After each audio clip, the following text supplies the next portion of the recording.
बिस्मिल्लाहिर्रहमानिर्रहीम। अल्लाहुम्मा सल्लि अला सय्यिदिना व मौलाना मुहम्मद व अला आलिहि व सहबिहि व बारिक वसल्लिम। अस्सलामु अलैकुम दियारे दीन में खुशामदीद। मुअज़्ज़ज़ सामाईन, तो रात के अंदर यहूदी और ईसाई जो पादरी हैं वो नबी सल्लल्लाहु अलैहि वसल्लम की ज़ात गिरामी को कितना जानते थे, ये हज़रत सुलेमान अलैहिस्सलाम की ज़ात गिरामी का जो ईमान लाने का वाक़या है, इसमें से हर चीज़ आपको मिल जाती है। हज़रत इब्ने अब्बास रज़ियल्लाहु ताला अन्हु से मरवी है। इसको इमाम बहकी ने, इमाम इब्ने साकर ने, इमाम जलालुद्दीन सयूती ने इन चीज़ों को नकल किया है। वो फरमाते हैं कि मैंने हज़रत सुलेमान फ़ारसी से पूछा, आप ईमान कैसे लाए? तो हज़रत सुलेमान फ़ारसी रहमतुल्लाहि तआला अलैह की ज़ात गिरामी ने फरमाया कि मैं ईरानी नस्ल था, मेरा बाप एक काश्तकार था जो मुझ पे बड़ा मेहरबान और शफीक था, और मेरी वो हिफाजत ऐसे करता था कि मुझे घर से बाहर ना निकलने देता था। वो मजहबन आतिश परस्त था और अकायद में शदीद गुलूव करने वाला था। मैं उसके आतिश खाने का मुहाफ़िज़ और मुंतज़िम था। मैं दूसरे लोगों से मजहबी नज़रियात और रसूम से बिल्कुल बेगाना था। तो उन्हें कुछ पता नहीं था अभी बाहर जो और लोग हैं उनके मज़ाहब क्या हैं और उनकी जो रस्म व रवाज हैं वो क्या है। वो फरमाते हैं कि मेरे बाप की काफ़ी सारी ज़मीन भी थी और उसमें काश्तकारी के लिए, वहाँ पे काम करने के लिए मेरे बाप ने कुछ वहाँ पर करिंदे रखे हुए थे। तो कहते हैं एक दिन मेरे बाप ने मुझे कहा, बेटा मुझे ज़मीन की फ़िक्र लायक है और इसकी देखभाल की ज़रूरत है। तुम ऐसा करो, मैं आज नहीं जा सकता, तुम ऐसा करो कि वहाँ पर जाओ और जो वहाँ वर्कर हैं, मुलाजिम हैं, उन्हें जाकर ये कहना और ये कहना, मतलब कोई काम कहा भी कुछ को ये कह देना और कुछ को ये कहना, मगर वहाँ ठहर न जाना, बात करने के बाद फ़ौरन वहाँ से चल पड़ना। हज़रत सुलेमान फ़ारसी फरमाते हैं कि मैं घर से निकला तो जा रहा था तो रास्ते में एक चर्च आया, एक इबादत गाह आई ईसाइयों की। जब वो इबादत गाह आई उसमें कुछ आवाज़ें आ रही थी। मैंने पास जो आसपास लोग थे उनसे पूछा, अभी ये क्या है और इसमें जो लोग हैं वो क्या कर रहे हैं और ये आवाज़ें कैसी हैं? तो वो फरमाते हैं कि हज़रत सुलेमान फ़ारसी फरमाते हैं कि लोगों ने मुझे बताया कि ये ईसाइयों का चर्च है, उनकी इबादत गाह है और यहाँ पे जो अंदर लोग हैं वो अल्लाह की इबादत कर रहे हैं और जो तुम उनकी आवाज़ें सुन रहे हो ये अल्लाह का जिक्र कर रहे हैं। आप फरमाते हैं मेरे दिल में और तजस्सुस पैदा हुआ, अभी मैं तो सारी ज़िंदगी एक ही वो आतिशकदे में रहा हूँ। तो मैंने सोचा मैं भी ज़रा अंदर जाके देखूँ भी ये इबादत कैसे करते हैं। भी हम तो आग की इबादत करते थे, पूजा करते थे, मैं उसको ज़रा उनको जाके देखूँ कि ये कैसे इबादत करते हैं। तो कहते हैं मैं अंदर गया। जब मैं अंदर गया तो मैंने उनके पास जाके बैठा। कहने लगे, वो चूंकि अल्लाह का नाम ले रहे थे, मुझे बड़ा अच्छा लगा, उनसे हटने को मेरा दिल नहीं चाह रहा। वो फरमाते हैं उसके बाद फिर यहाँ तक मैं बैठा रहा कि सूरज गुरूब हो गया और रात के वक्त जब मैं घर वापस आया उस वक्त मेरे बाप ने लेट आने से पहले ही, जब मैं लेट हो गया था, तो मेरी तलाश के लिए मेरे बाप ने लोगों को पहले ही रवाना कर दिया। कहते जब मैं घर आया तो मेरे बाप ने मुझसे पूछा, इतनी देर तुम कहाँ रहे हो? तो फरमाते हैं कि मैंने कहा, अब्बा जान, मेरा कुछ ऐसे लोगों के पास से गुजर हुआ जो इबादत खाने में इबादत कर रहे थे, मुझे उनकी दुआ बड़ी भली महसूस हुई। मेरे दिल में ख्याल आ गया कि मैं देखूं तो सही कि ये क्या करते हैं। कहते मैं अंदर जाके बैठ गया और मुझे बड़ा सुकून मिला। फिर कहते हैं कि उसके बाद फिर मैंने अपने अब्बा से कहा, मेरे बाप ने मुझे कहा, भी बेटा हमारा दीन उनके दीन से बहुत बेहतर है। तो मैंने कहा, अब्बा जान खुदा का खौफ करें, वो लोग उस एक रब की इबादत करते हैं जो पूरी कायनात का खालिक और मालिक है, और हम उसकी पूजा करते हैं जिसको हम जलाते भी खुद हैं। कहने लगे, मेरे बाप ने जब मुझे देखा ना कि मैं उनकी तरफ जरा माइल हुआ, तो मेरे बाप ने मेरे पाँव में बेड़ियां बांधी और कहा, अभी आज के बाद तुम यहां से नहीं निकल सकते, बाहर नहीं जा सकते। कहने लगे, एक उनमें से मेरा मुलाजिम था, मेरे बाप का एक मुलाजिम जो था, वो मेरा बड़ा ख्याल करता था। जब वो मेरा बड़ा ख्याल करता था, उससे मैंने कहा, भी ऐसा कर, वहां पे उस चर्च में जा और उसका जो राहिब होगा उसे जाकर कहना कि मुझे फलां ने भेजा है ऐसे ऐसे, मैं तुम्हारे दीन के मुतल्लिक़ कुछ जान पहचान चाहता हूँ, उसको सीखना चाहता हूँ, इसका क्या तरीका है कार। उन्होंने कहा, भी उसने फिर जवाब भेजा उस राहिब ने, भी यहाँ तो कोई ख़ास हमारे दीन को समझाने वाला नहीं है, अलबत्ता चंद दिनों के बाद मुल्क शाम से काफिला आएगा, उसके जो ताजर हैं उनके साथ तुम अगर चाहो तो मैं तुम्हें शाम भेज सकता हूँ, ताकि तुम वहाँ पे जाकर जो बड़ा हमारा चर्च होगा उसका जो पादरी है अस्कफ नामी, उसके पास जाना, उससे जाके तुम दीन सीखें। आप फरमाते हैं, भाई कुछ दिन के बाद जब वो काफिला आया तो उन्होंने मुझे पैगाम भेजा, तो मैंने कहा जब वो जाने लगे तो मुझे बता देना, मैं उनके साथ आ जाऊँगा। कहने लगा, मैंने अपने उसी मुलाजिम से कहा जो बड़ी मेरी इज़्ज़त करता था, मेरे बाप का जो मुलाजिम था, कि यार मेरी बेड़ियाँ किसी तरीके खोल दें। उसने खोल दी। जब उसने बेड़ियाँ खोली, उसके बाद फिर मैं भागा, हत्ता कि उस काफिले के साथ जा मिला और मैंने शाम का सफ़र शुरू कर दिया। कहने लगे कि जब शाम का जो सफ़र मैंने शुरू किया, तो जब शाम में दाखिले का वक्त आया, थोड़ा शाम के जो शहर था उसके थोड़ा सा बाहर वो क्या था कि वहाँ पे वो चर्च था जो सबसे बड़ा था, वहाँ पे वो अस्कफ पादरी मुझे मिला। मैंने उसे जाकर सारा मामला बताया। जब मैंने उसे जाके सारा मामला बताया, उसने कहा, बेटे आओ तुम मेरे साथ रहो। कहने लगे, लेकिन मैं उसके साथ रह तो रहा था, मगर उसके जो अमाल कुछ थे, काम वो कुछ करता था, कहता वो कुछ था, मतलब कि वो बाअमल नहीं था। कहने लगे कि जो लोगों के नाम पर वो सदके और ज़कातें इकट्ठी करता, कि मैं फ़लाँ गरीब हैं, मैं गरीबों की हेल्प करता हूँ, ये करता हूँ, वो क्या करता कि वो सारा कुछ खुद खा जाता, लोगों को आगे जो उनके हकदार थे उनको ना पहुँचाता। कहने लगे, उसके बाद फिर क्या हुआ कि वो फिर एक दिन फौत हो गया, बीमार हुआ तो वो फौत हो गया, उसकी मौत का वक्त आ गया। कहने लगे कि उसके बाद फिर मैंने क्या किया कि जब लोग उसके कफन दफन के लिए आए तो मैंने लोगों से कहा, भी जैसा तुम इसके बारे में ख्याल करते हो ना, ये बड़ा नेक था, ये वैसा नहीं था।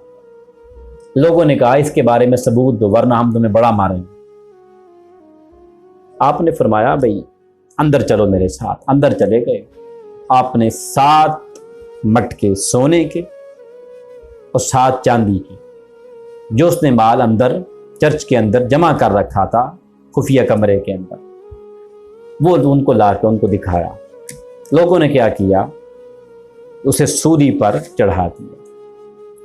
जब उसे सूली पर चढ़ा दिया तो वो फरमाते हैं, उसके बाद फिर क्या हुआ कि एक नए पादरी को वहाँ पर हायर किया गया। कहने लगे, वो बड़ा ही नेक था, बड़ा जाहिद था, शब जिंदादार आदमी था, दिन रात इबादत करता, आप फरमाते हैं और बड़ा बाखलाक था। उसने मुझे इतना मुतासर किया कि मैं ज़िंदगी में हर एक से बढ़कर मैं उस शख्स के साथ प्यार करने लगा, उसका ताबे फरमा हो। कहते हैं यहाँ तक के वक्त गुजरता गया, उसकी वफ़ात का वक्त भी आ गया। जब उसकी वफ़ात का वक्त आया तो मैंने उसे कहा, अमर इलाही है, अब तुम भी दुनिया से जाने वाले हो, और मैं अल्लाह को गवाह बनाकर कहता हूँ जिसकी तुम इबादत करते हो कि ज़मीन पर मैं सबसे ज़्यादा अब आपसे मोहब्बत करता हूँ। अब आप जाने वाले हैं, मुझे बताएं मैं कहाँ जाऊँ। उसने कहा, तुम ऐसा करना, तुम मूसल चले जाना, एक शहर का नाम है, और वहाँ पे जाके उसे मेरा बताना, वहाँ का जो चर्च होगा उसमें जो पादरी होगा, जो उसका राहिब होगा, उसको जाके मेरा बताना, और मुझे उसने भेजा है। आप फरमाते हैं कि जब वो फौत हो गया, उसको दफनाने के बाद मैं वहाँ जा पहुँचा और मैंने उसे सारी वसीयत बताई और उस पादरी को बताया कि मुझे फ़ुलां ने भेजा है।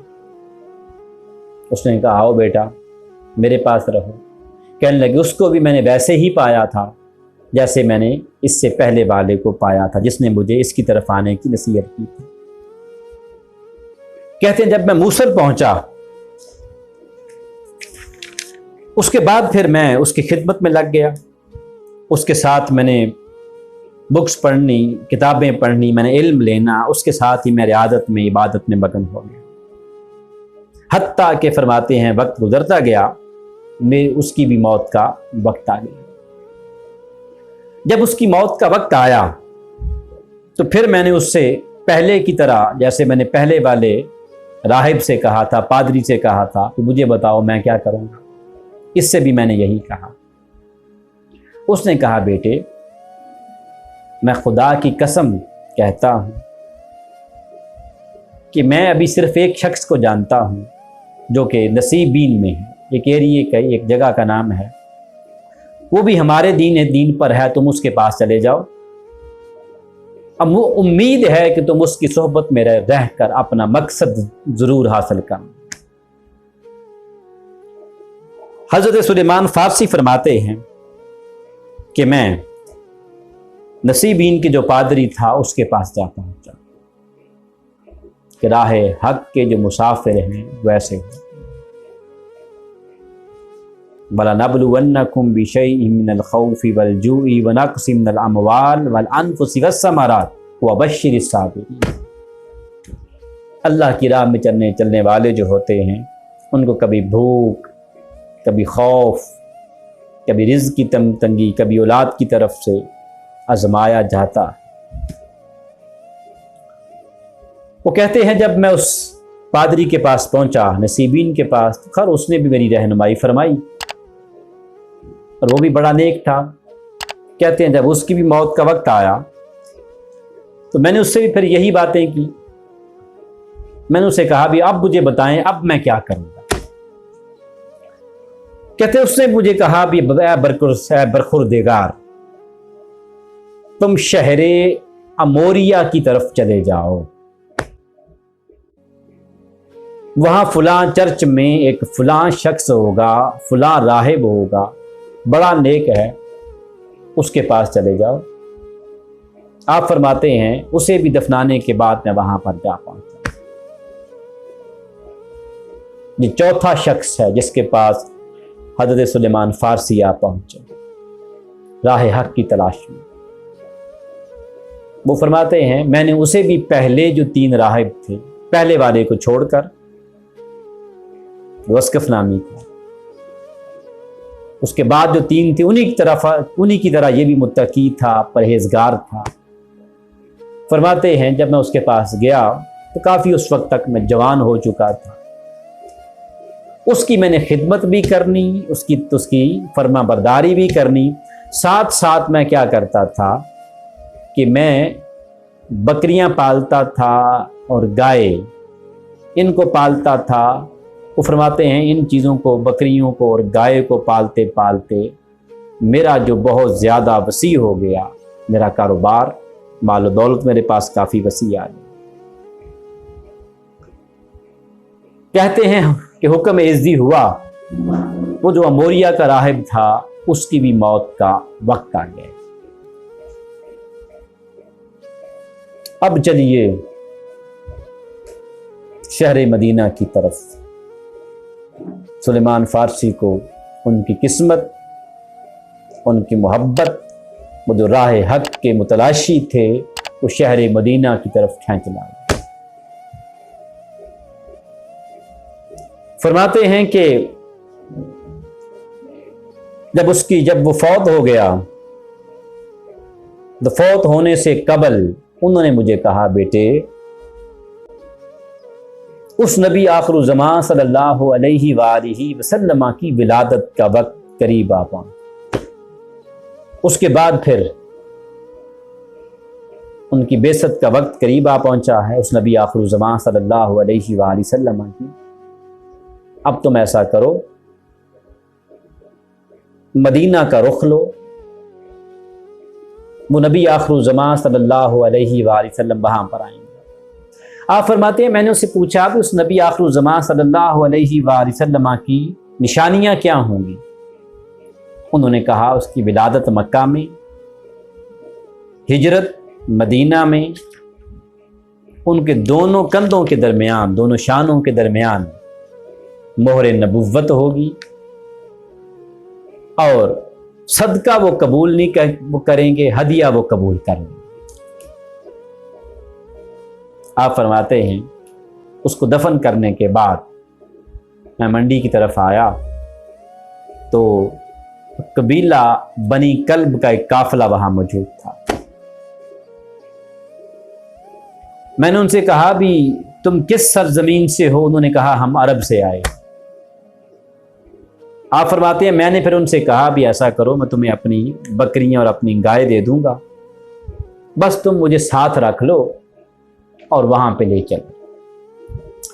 उन्होंने कहा ठीक है, अब इतना सारा माल मिल रहा है ना, मोहब्बत में हर चीज ही लुटाती। आप फरमाते हैं मैं उनके साथ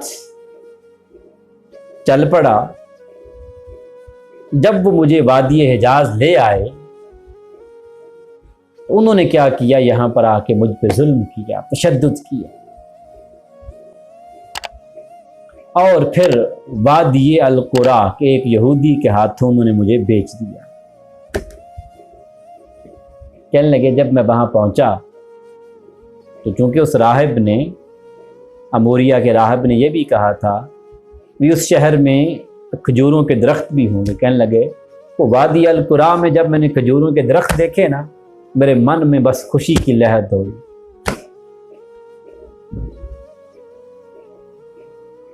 कि उम्मीद है यहां से कुछ ना कुछ मिल जाएगा। कहने लगे उसके बाद फिर मैंने वहां पे इसी आस में, इसी उम्मीद पे मैं जिंदगी अपनी बसर कर रहा था,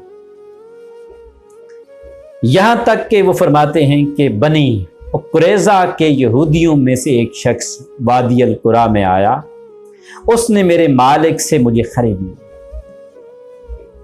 तो बन के मंगता मैं फिर रहा होता। कहने लगे जब उसने मुझे खरीद लिया और वो खरीद कर मुझे अपने कबीला में मदीना तैयबा में ले आए। वाह, दिल करदा मदीने दे असाइयां, मदीने दियां होण गलियां, कासां फड़ के करा मैं गदाइयां, मदीने दियां होण गलियां, कम करा मैं नाल शौकां, गलियां हंजुआं दे नाल तरौकां, फिर पैण कदे न जुदाइयां, मदीने दे असाइयां ते मदीने दियां होण गलियां। कहने लगे जब मुझे मदीना में ले आया ना, तो मैंने देखते ही उस शहर को पहचान लिया कि हाँ यही है वो शहर जहां उस नबी आखिर ज़मान ने आना। कहने लगे बरकैफ मैं उस यहूदी की खिदमत करने लगा, मैंने उसकी हद कर दी खिदमत करने की कि अब ये मुझे आगे किसी के यहाँ ना बेच दे। अब बिकना है तो बस एक ही के संग बिकना है,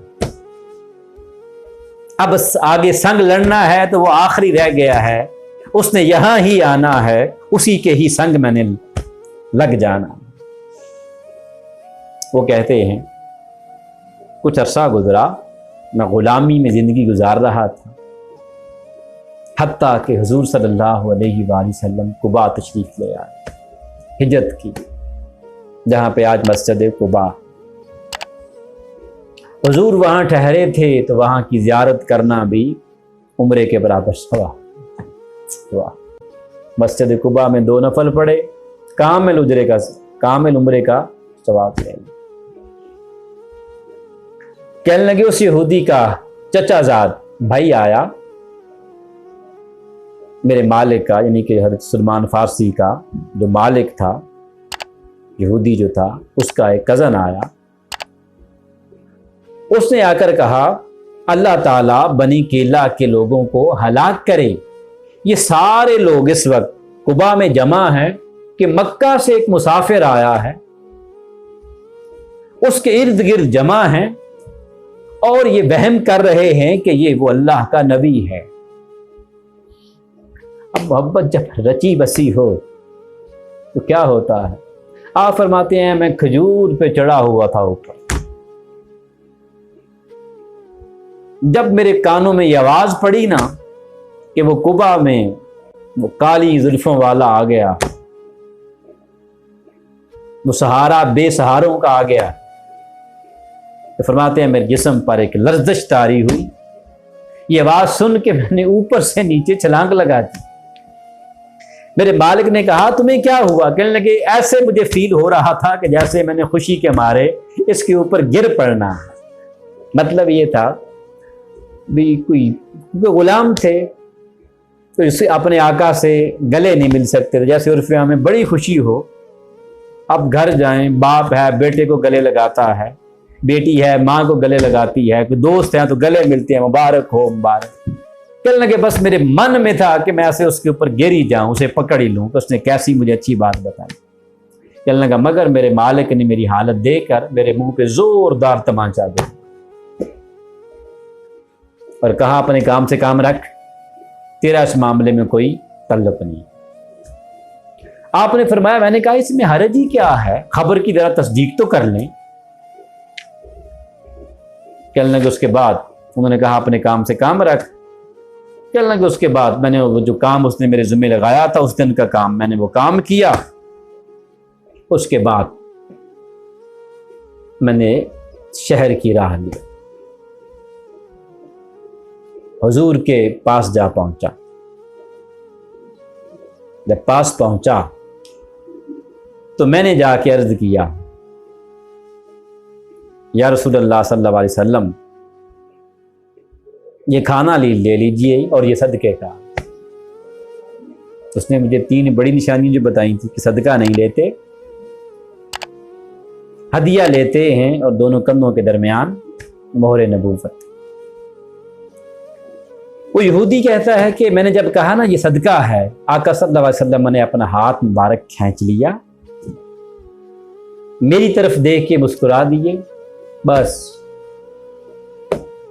काली जुल्फ ते अख मस्तानी, बस कहते बस मैं उधर ही गर्विदा हो गया, मगर मैंने वो अलामात का सारी देखी। कहने लगे उसके बाद आपने सहाबा को फरमाया भी ये ले लो खाओ पियो, कि मैंने खाया पिया। उसके बाद कहते मैं वापस आया। अगले दिन कहते मैं फिर हुजूर की बारगाह में हाजिर हुआ। मैंने कुछ खजूरें थी आपको तोहफे में दी और अर्ज किया ये सदका नहीं है, हदिया है, कबूल फरमाइए। आप फरमाते हैं कि हुजूर सल्लल्लाहु अलैहि वसल्लम ने उसे कबूल फरमाया, खुद भी खाई, अपने गुलामों को भी खिलाई। उसके बाद फरमाते हैं बस आखिरी निशानी रह गई थी। कहते फिर अगला दिन आया, बस रात सारी सो ना पाया कि सुबह हुए सुबह हो और कब मैं हजूर की बारगाह में पहुंचूं। जब सुबह हुई, मालिक का काम काज किया, वहां जा पहुंचा। कहने लगे जब वहां जा पहुंचा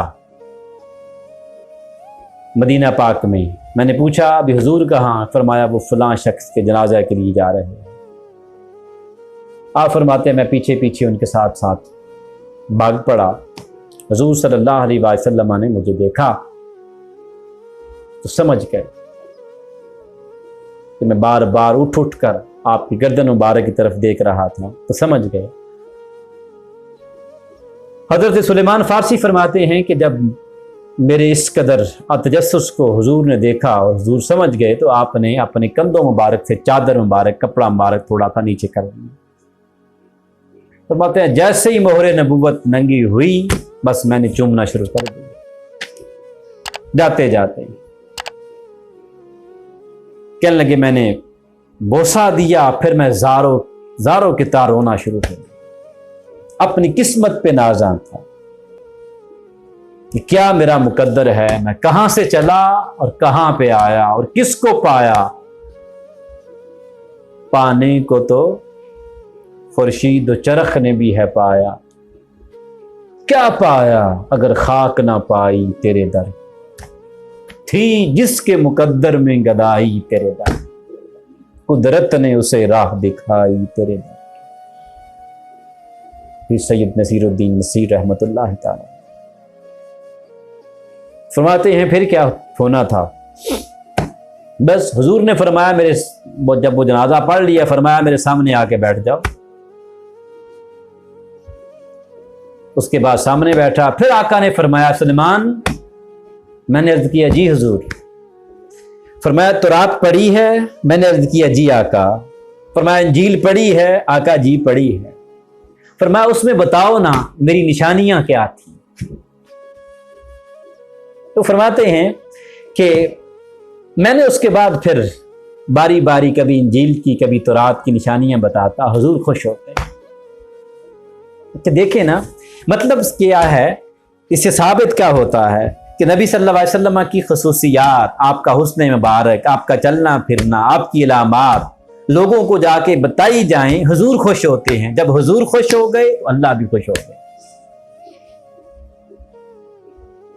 उसके बाद फिर फरमाया ऐ सुलेमान। मैंने अर्ज किया जी। तो फरमाते हैं आजाद क्यों नहीं हो जाते? तो फरमाते हैं मैंने अर्ज किया कि या रसूलुल्लाह सल्लल्लाहु अलैहि वसल्लम, मेरे पास इतना माल कहां से है कि मैं जाके आजाद हो जाऊं।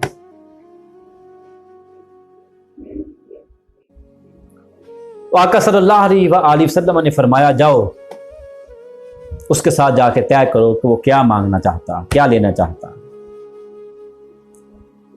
आप गए तो यहूदी ने कहा मैं 300 दरख्त लूंगा खजूरों के, जब वो फल देने शुरू हो जाए, और 40 उकिया चांदी। इस पर वो मुत्तफिक हुआ। आप फरमाते हैं कि मैंने नबी सल्लल्लाहु अलैहि वसल्लम की बारगाह में अर्ज किया या रसूलुल्लाह सल्लल्लाहु अलैहि वसल्लम, उस यहूदी ने ये शराइत रखी। तो फरमाते हैं मैंने फिर तो नबी सल्लल्लाहु अलैहि वसल्लम ने मुझे फरमाया इंशाअल्लाह तुम जल्द ही आज़ाद हो जाओ। फरमाते हैं फिर हर सहाबी ने जितनी जो कर सकता था उन्होंने मेरी हेल्प की, मेरी मदद की। किसी ने 30 दरख्त दिए, किसी ने मुझे 20 दिए, किसी ने 50 दिए, हर एक ने भरपूर तावन किया। ये थे वो एक मुसलमान, ये थे एक दूसरे का दुख दर्द रहने वाले। उसके बाद फिर आका सल्लल्लाहु अलैहि वसल्लम ने फरमाया तुम गड्ढे खोदो दरख्त लगाने के लिए, ज़मीन का इंतखाब करो। उसके बाद फिर दरख्त ना खुद लगाना, जब गड्ढे खोद लो फिर मुझे बुलाना, मैं अपने हाथों से लगाऊंगा। तो कहने लगे कि उसके बाद सहाबा ने मेरी हेल्प की, हत्ता कि मैंने 300 वो गड्ढे खोद लिए, छोटे छोटी मैंने खुदाई कर ली। नबी सल्लल्लाहु अलैहि वसल्लम को मैंने जाके अर्ज़ किया, या आका सल्लल्लाहु अलैहि वसल्लम ये काम हो गया है। कहने लगे जब हो गया, आका सल्लल्लाहु अलैहि वसल्लम आए, अपने हम हुजूर को वो दरख्त पकड़ाते जाते, हुजूर नीचे वो खाइयों में रखते जाते, उस जहाँ खुदाई की थी उन गढ़ों में। फरमाते हैं हत्ता के साल से भी कम अरसा था अभी गुजरा, सारे दरख्त जवान हो गए, मां सिवाय एक दरख्त के। फल उसने भी देना शुरू कर दिया, छोटा ही था, मगर क्या था उस पे फरमाते हैं कि वो छोटा रह गया। तो सहाबा मुझसे पूछते हैं ये दरख्त उसके बराबर क्यों नहीं, तो मैं कहता यह हज़रत उमर फारूक ने लगाया। तो मैं यहाँ पे ये बात कहता हूँ कि वो जो दरख्त छोटा रह गया था वो क्यों रह गया था, मन में एक ही चीज़ आती है, वो ये आती है कि सैयदना उमर फारूक ने लगा के अर्ज़ की होगी बारी ताला इसको दरख्त को मेरे महबूब से बड़ा ना, मेरे महबूब के जो हाथ से लगे हैं उन दरख्तों से कहीं ये ऊंचा ना हो जाए, वरना मैं कहीं बेअदब ना बन जाऊं। मन में ख्याल आता है, ज़ौक़ की कैफियत है।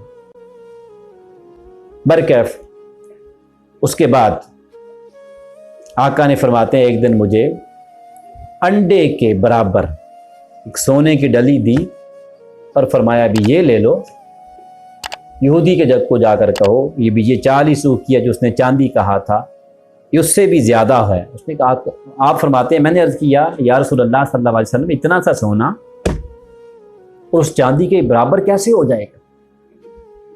आपने फरमाया जाओ तुम, अल्लाह खैर करेगी। बस हुजूर का हाथ जो लग गया था।